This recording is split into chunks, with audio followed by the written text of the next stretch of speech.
Hi, my name is Jon Curry, and I'm with ConstructConnect. I'm a manager over customer success. I've been with the business here for ongoing 5 years now. A little bit of just brief background about my upward trajectory here at ConstructConnect. I started in business development. I had some time with new sales. I was also a team lead and a manager over new sales. So I've sort of had that experience of working with customers as they enter and as well as uh, focusing on the retention of those customers as well. So I've really seen both the very beginning of onboarding all the way through to our continued life cycle as we work through retaining that customer.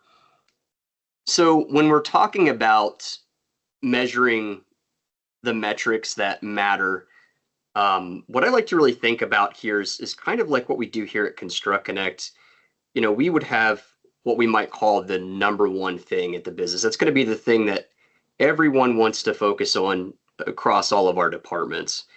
And there's actually a book out there called Measure What Matters by John Doerr. And really, us like many other tech companies, we want to make sure that we have an understanding across all of our departments of what our objectives and key results are. And it's sort of like everyone taking a piece of the pie, right? Everyone has a goal that's aligned to that number one thing. And below that, if you're thinking kind of hierarchical, there's going to be certain metrics, certain deliverables that need to be done in order to actually effectively hit those goals.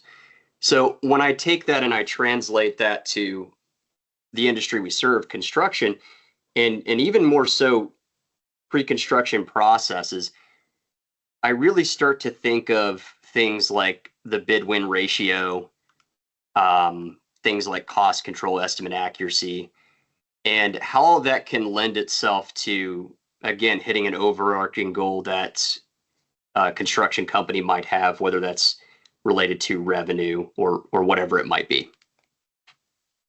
We are thinking about metrics in the pre-construction process. One of the common things that I've run into, this was both working with existing customers, but also serving new customers that are reaching out to us. Maybe they've never heard of ConstructConnect before, so they're starting kind of from a blank slate with us.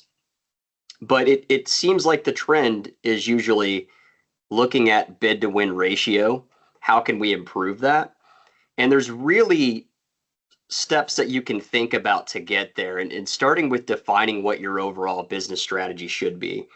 Going back to seeing the trends, it tends to be that we're focusing on quantity versus quality, where some businesses might focus more on getting more bids out the door as rapidly as possible. Other businesses might spend more time focusing on qualifying through a set of pre-qualification goals on certain bids to ensure that they are teeing themselves up for the bids that make the most sense for them. A term that comes to mind might be cherry picking here. But that really is a situation where you understand pretty clearly and fluidly what kind of work you want to be focused on. And you might even be relying on connections that you already have established where you're getting repeat work. So defining that business strategy to get started is definitely imperative. Are we focusing more on quantity overall? Are we focusing only on the ones that we know we can win? That helps us really map out how we want to overall have an effective bid win ratio as a metric. So that strategy, again, it varies company to company. I've seen some businesses just penetrating commercial for the first time, where their first instinct might be, let's get as many bids out of the door as we can. And we'll talk a little down line about how timing can impact that, how accuracy can impact that as well, as far as turning that overall set of bids that you're sending out into an actual trackable, scalable bid win ratio. I think it's really imperative to ask yourself, how can you make your work quantifiable, right? So if you were thinking of setting a goal, and you envision it as a hierarchy, you have your goal at the top. We need to start understanding what are the key metrics and the results that are going to help you track to that goal. When I think of this, and from my conversations I've had in the past with customers, is from a quantifiable standpoint, we could be talking about your number of bids that you get out per day, per week, per month, something that's trackable, something that's scalable. That could also be the number of calls to build relationships in order to get more bids out the door. That could even come down to things like your average transaction size. So if you were to look at the project value size per bid and set a goal or a target for a weekly or a monthly sort of trackability, that'll help you understand a little bit more, again, not only how many bids we're getting out, but what those bids might be worth. So ultimately identifying what percentage of the bids that you put out, say in any given month, you're actually winning, and then in turn making the metrics that will allow you to focus on achieving whatever that top goal is, whatever that number one thing is that you're wanting to ultimately get to.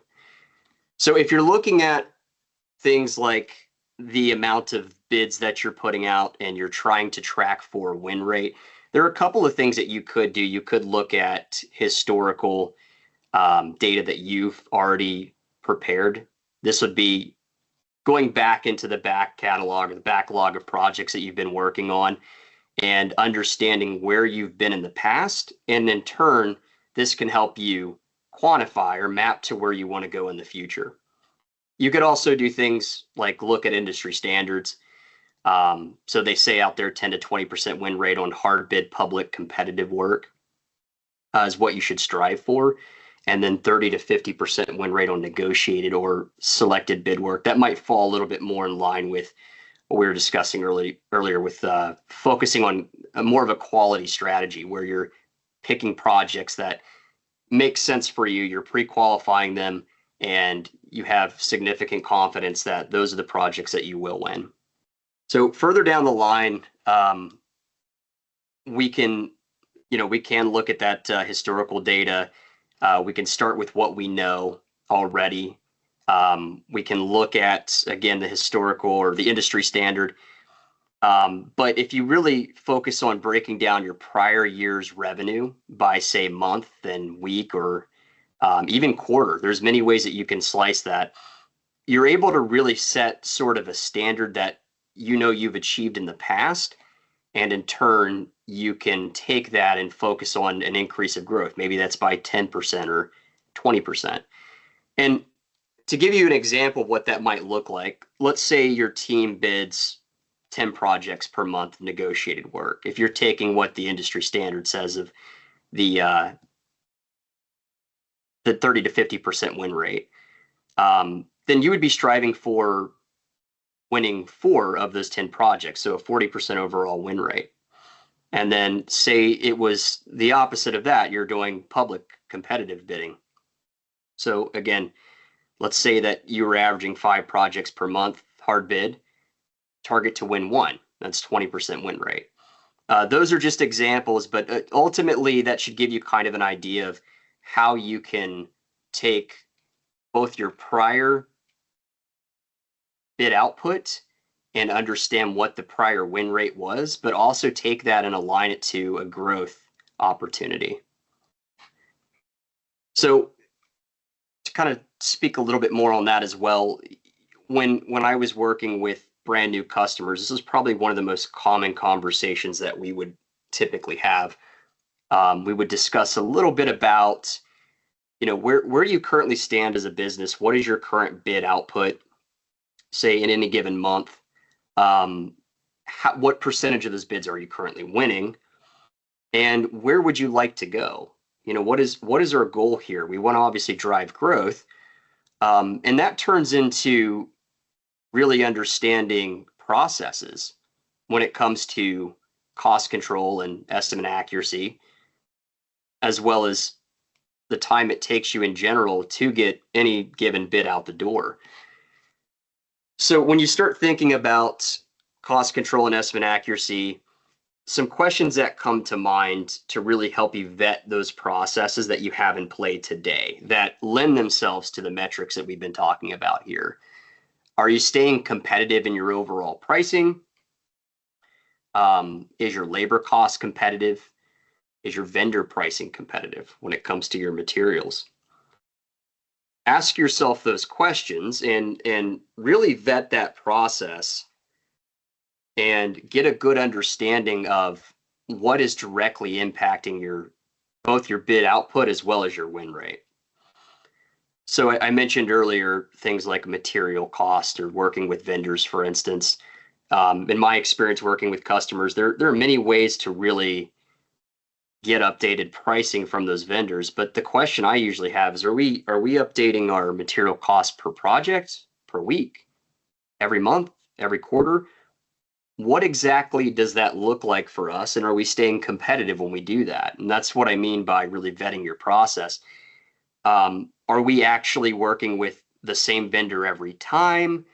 Or are we out there providing multiple vendors with a request for a quote and getting a really apples to apples comparison as far as what pricing can be provided for certain materials? And then in turn, are we taking that and are we doing something with it? Are we actually deciding which vendor we're going to go with for what specific product to ensure that we're getting the best possible competitive pricing that's out there?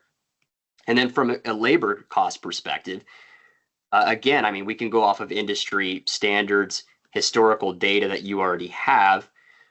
You obviously got to pay your people. You've got to keep them content. You've got to keep them wanting to move forward and keep pressing on for you to be able to align with these goals.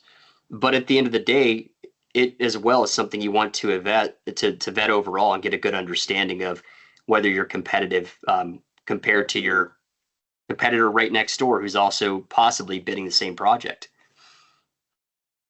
So what is your average time to complete a bid? Another part of the process to vet. If you think about this from really two lenses, if you are working on your estimates and you're going too quick, there's a possibility for mistakes. In turn, what does that translate to? I mean, that could be missing a project entirely. That could even lend itself to, unfortunately, eating costs somewhere down the line, where you actually do win the bid, but you spend money you didn't plan to spend. You could also be moving too slow. This could definitely hinder your ability to be competitive. You can miss bids in turn. If we're not getting bids completed in time, there's a possibility that we might lose our opportunity. Again, that would directly impact our bid-win ratio. When you take those two particular perspectives, moving too quick and too slow, when you're vetting the processes that will directly impact these measurements that we're talking about here today, the next layer, even deeper than are we moving too slow and too quick, is how are we currently getting our estimates done to begin with? You know, if we're using pen and paper, highlighters, and we're putting together our estimates by hand, that might lend itself to this too slow category. That could even lend itself to the too quick category. But in either case, again, from experience, it's common to see that mistakes do occur. I mean, we are human, that happens. And when we make those manual mistakes, again, you know, if we go back upstream real quick, we're definitely going to be impacting our bid-win ratio in some form or fashion. When we think of actually building the estimate itself, and this is obviously we're past the takeoff part here, Excel mistakes are really easy to do. Putting in the wrong number in the wrong field, you could very easily end up completely throwing your bid out the door, basically just by having an Excel mistake. Again, that's going to impact your hit rate, or your output rate plus also your win rate. So Excel mistakes is a very prominent thing to occur when it comes to actually building the estimate. That's really where a lot of mistakes tend to occur from my experience working with our customer base. So really vetting your accuracy as well as the time that it takes for you to get the bid out the door, that's something that is absolutely imperative when it comes to really just sitting down and looking at that goal that you've set, whether that's a revenue goal, understanding the metrics behind it. What's our output going to look like? What's our win rate going to look like? And then understanding where the potential mistakes or the blockers might reside in our estimating process. All of this from top down to bottom, it's definitely a really important concentration in the pre-construction phase. Vetting your processes, understanding how they positively or negatively impact the goal that you've set to increase a bid win rate. Thanks for joining me today. Ultimately, the metrics that matter aren't just numbers. They're indicators of how well we're aligning with our overall goals in the pre-construction process. So with that said, until next time, may your bids be smart and your wins be plenty.